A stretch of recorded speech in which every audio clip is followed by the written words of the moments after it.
Cállate,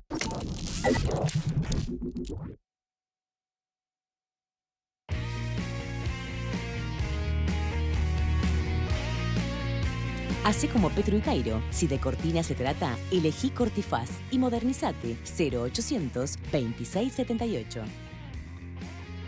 Queso rallado artesano, recomendado por Sergio Puglia en todas sus comidas. El queso se llama artesano. Presenta Helpline, el botón que puede salvar vidas. Helpline, seguridad para el adulto mayor.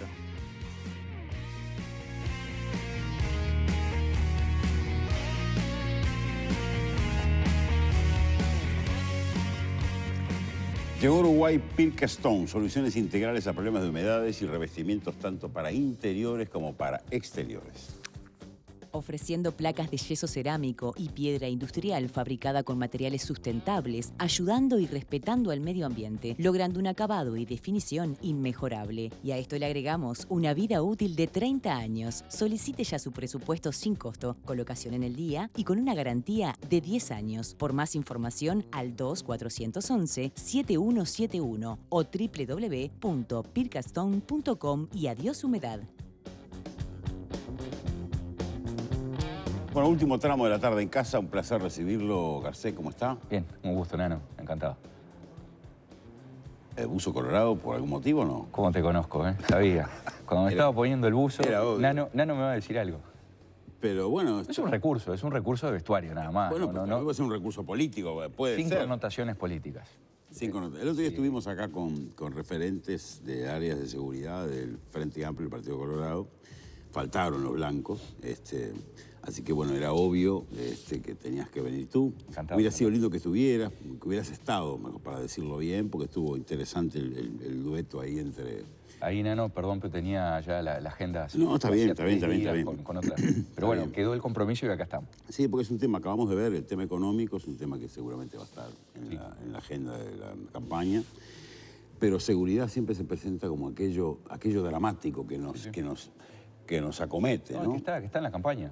Está muy fuertemente instalado y lo veíamos como algo previsible. Es la principal preocupación de los uruguayos y es, por lo tanto, lógico que pueda tener este nivel de exposición ahora que estamos en el tramo final de la campaña. Sí. Nosotros, en ese sentido, estamos muy confiados y muy contentos de haber estructurado una propuesta de 120 medidas que cubren todas las áreas de la seguridad, la prevención del delito, la represión del delito y la gestión de la privación de libertad. Y en ese sentido, responsablemente le podemos ofrecer a la ciudadanía una alternativa de cambio a una política de seguridad que entendemos que ha fracasado y que ha llevado a los peores resultados de la historia. En homicidios, en hurtos, en rapiñas, en abigeato, en violencia doméstica, es decir, en todos los planos del delito. Sí, en todos los que nombraste, además, tenemos titulares de los últimos días. En forma permanente. Sí. Y eso que este ministerio, este Poder Ejecutivo ha tenido todo a favor. Ha tenido tiempo, ha tenido mayorías parlamentarias, presupuesto. Ha tenido además la posibilidad de reforzar a la Policía Nacional, que tiene una cantidad de efectivos que sin duda es muy importante. Y con todo dado a favor, los resultados han sido los peores de toda la historia, incumpliendo con aquella promesa de reducir los hurtos y las rapiñas en un 30% y la reincidencia a un 30%, que esa es una promesa que fue realizada por el entonces candidato y hoy presidente, Tabaré Vázquez, de lo que generalmente no se habla. Es decir, no se habla de lo que ha sido el fracaso de la política penitenciaria en estos años. Lamentablemente, porque en el periodo anterior podía empezar a vislumbrarse la posibilidad de alguna mejora. Cuando se arrancó una reforma. Sí, que hubo una construcción de nuevos locales, ingresaron los operadores penitenciarios. Es decir, por lo menos aparecía como un movimiento renovador. Y lamentablemente se le quitó la prioridad en este periodo y hoy las cárceles, Nano, están peor que hace años y lo que es más grave, están fuera del control del Estado, por lo menos los principales establecimientos. Y cuando el Estado no tiene el control de la cárcel, cuando pierde el dominio territorial sobre la cárcel, es gravísimo. Porque la cárcel no solo continúa siendo la escuela del delito, sino que además pasa a ser un espacio liberado desde donde se planifica el delito que se ejecuta afuera. Y eso es lo que está sucediendo. Lejos de los ojos de la policía, además, porque ahí se planifica intramuros. Intramuros con todas las facilidades 24/7, ¿no? Recordá este dato. El día del incendio de Rocha, en julio de 2010, había 143 internos y 5 policías. Evidentemente que no era suficiente la guardia. Hoy hay noches donde en el CONCAR para 600, 700 internos puede haber 3 o 4 policías. Es decir, que eso no es custodia, eso no implica control por parte del Estado, sino, en todo caso, es la ausencia, es la omisión del control. Y, naturalmente, que el Estado no manda en ese territorio, lo cual termina siendo funcional al crimen organizado. ¿Tú coincidís en lo que dicen algunos de que para tener resultados en seguridad va a haber que esperar un poquito, que todos estos niveles que tenemos de femicidios, rapiñas, homicidios, no se pueden frenar de un día para el otro, que es un proceso donde hay que atacar, obviamente es multicausal, por tanto hay que entrarle por varias puertas? Por supuesto que prometer resultados milagrosos y en el corto plazo sería irresponsable. Lo que sí es necesario es dar señales muy claras, señales de cambio muy claras. Y para eso no precisas presupuesto ni precisas tiempo. El 1 de marzo del 2020 yo estoy seguro que el presidente de la República, si es Luis Lacalle Pou, estará en condiciones de dar un mensaje con un triple contenido. A la población que va a estar más protegida, a la policía que va a estar más respaldada y a quienes cometen delitos que se les terminarán las facilidades para cometer esos delitos. Es decir, ese mensaje comenzará a perfilarse desde el primer día de gobierno a través de un acto simbólico muy importante, que es la declaración de la emergencia nacional por inseguridad. Y seguramente vos me preguntes, bueno, ¿y qué implica esto? Sí, implica que todos los recursos del Estado tienen que aplicarse con toda energía, coordinadamente a la lucha contra el delito, a la prevención del delito, a la represión del delito y también a la rehabilitación de las personas que están encarceladas. Declarar la emergencia implica reconocer la magnitud de un problema que hasta ahora yo diría que se ha negado, relativizado, se ha intentado justificar a través de, por ejemplo, la transferencia de responsabilidades a otros actores, a veces a las propias víctimas, y yo creo que el tiempo de eso se terminó. No hay más margen, el próximo gobierno, sea del partido que sea, va a tener que meterle mano muy a fondo al tema de la inseguridad, al tema de las cárceles, al tema de la gestión de la privación de libertad de los menores también, y sobre todo hay que hacerlo rápido y en forma muy, muy efectiva.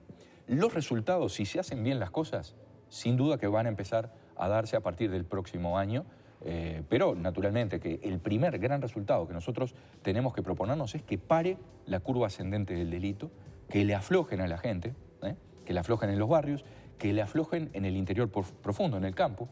He hablado con productores que me dicen, no damos más, me roban de a decenas de animales. Sí, los carnean ahí en la puerta. Sí, es tremendo. Está duro. Entonces, sí. Y eso es en el campo, en la ciudad, en las cárceles. Entonces, ¿cómo se combina eso con Vivir sin Miedo? Con esto que vamos a tener que encarar en poco tiempo más. ¿Habrá alguna propuesta de la reforma a incluir en esta declaración de emergencia? Por ejemplo, militares. Militares. A ver, primero, habrá que acatar lo que la ciudadanía vote, sin duda. Luego, si eventualmente esa reforma es aprobada, habrá que ver qué uso hacen de determinados recursos, como por ejemplo el allanamiento nocturno, los jueces y los fiscales. Esa es una facultad, no quiere decir que sea obligatorio el allanamiento nocturno. Respecto de la aplicación de más recursos del Ministerio de Defensa a la seguridad interna, aunque no salga la reforma, nosotros tenemos como uno de nuestros objetivos cumplir algo que está pendiente desde hace cerca de 8 años, que es el despliegue nacional de la Guardia Republicana, lo que se ha cumplido parcialmente. Entonces, la Guardia Republicana. De la Guardia Republicana. Y a su vez reforzar en la zona metropolitana la presencia de estos grupos especiales con una Guardia Metropolitana específica para trabajar en Montevideo, Canelones y San José, la zona metropolitana del delito, que no conoce de fronteras departamentales, y que yo diría que independientemente de lo que surja de las urnas, si se aprueba o no la reforma, ese plan nosotros lo tomamos como uno de nuestros objetivos principales porque entendemos que va a ser esencial para la represión del delito. En lo que es la prevención del delito, apuntamos a nuevamente reforzar las comisarías como lo que alguna vez fueron, es decir, la unidad policial básica donde la ciudadanía es escuchada, es atendida, donde puede volcar información indispensable para la investigación y la aclaración de los delitos. Creo que en ese sentido... O sea, volvemos a la figura del comisario responsable con una dotación, móviles ahí. El comisario como una figura de referencia, no solo para su personal, sino también para la comunidad. Que el comisario vuelva a ser una figura relevante en la comunidad, como deben serlo también los jefes de policía. Hoy hay muchos departamentos donde la población no tiene bien identificada quién es el jefe de policía. En otros lugares sí, porque son más proactivos. Pero por lo pronto hemos visto que los comisarios son poco conocidos cuando en realidad antes era una figura muy importante de referencia.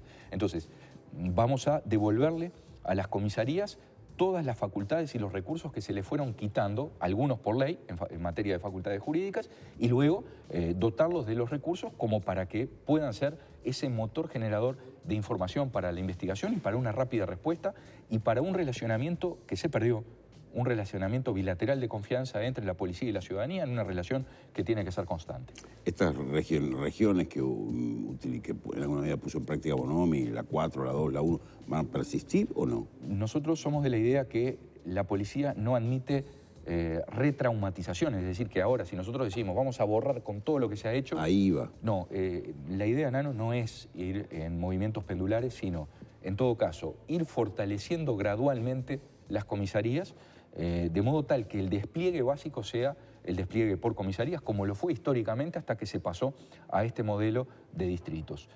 Naturalmente, sabemos que no se pueden generar movimientos que generen más incertidumbres y más... En la fuerza, ¿no? Sin duda. Ahí vamos directo a la policía. Sin duda. Y hablando de la policía, es indispensable dotarla de medios jurídicos y de respaldo político para que pueda hacer dentro de la ley y ni un milímetro más allá todo lo que la Constitución y la propia ley mandan. La policía en general nos dice no tenemos suficiente respaldo, no nos sentimos interpretados ni apoyados por el Ministerio del Interior, y a la policía hay que devolverle esa confianza al mismo tiempo que habrá que reforzar los mecanismos de control. Yo diría, confianza y control son un binomio indispensable. ¿Quién es el hombre que les piensa a la policía? El hombre va a ser referente en la policía. Ahí. Sin duda que el referente será el director de la Policía Nacional. En la línea de mando es el número 4, pero es el primero dentro de la fuerza, es decir... El primer policía. Exactamente, sí. Lo es. Yo creo que cuando Luis Lacalle Pou hablaba del ministro como primer policía, no estaba equivocado en el sentido que él decía muy bien, tiene que haber una sintonía entre el ministro, el comandante de la fuerza, el director de la Policía Nacional y toda la fuerza.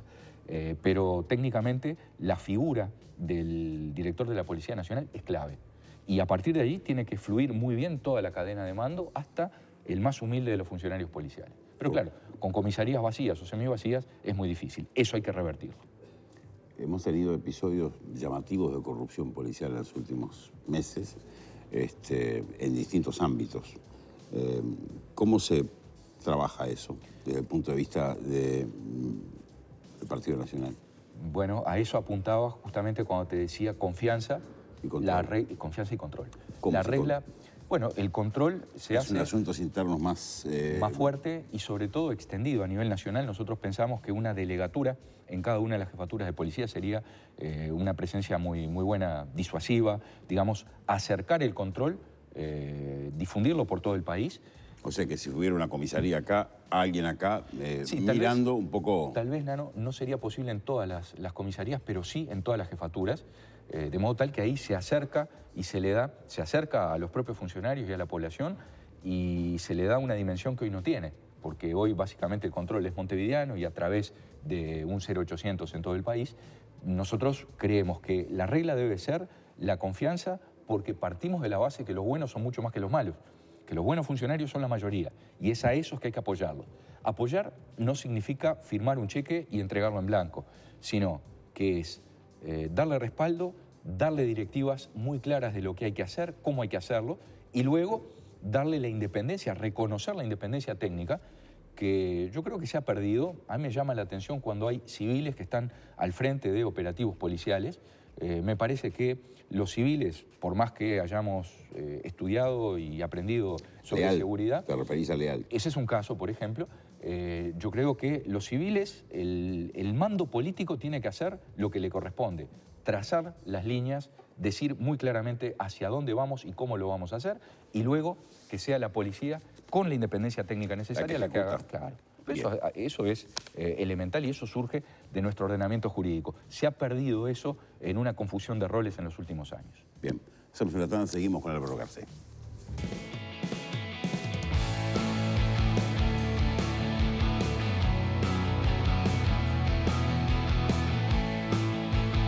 That Atillar a barrotes. Papá está muy contento. ¿De cuándo es esta fotografía?